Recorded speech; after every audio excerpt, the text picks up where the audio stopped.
I chose plumbing for multiple reasons. I love the work. I love how physical it is. I love how I feel like I've achieved something.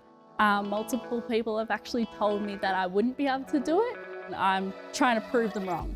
My name's Cassandra Wells. I'm studying a Cert 3 in plumbing. I chose to apply for the Reece grant because at the moment I'm living out of home. I'm not on the greatest wage. So I just want to have a little bit of financial help to help me put to tools and to put to studies and help me out a little bit there. I would like to just work on building a career and getting my licensing and trying to build up something for myself. Some advice I could give to someone starting or wanting to start is just do it. Like, you've got nothing to lose. It's really challenged me and I've experienced so much more, and I've gained so much confidence because I'm being pushed constantly to get out of my comfort zone.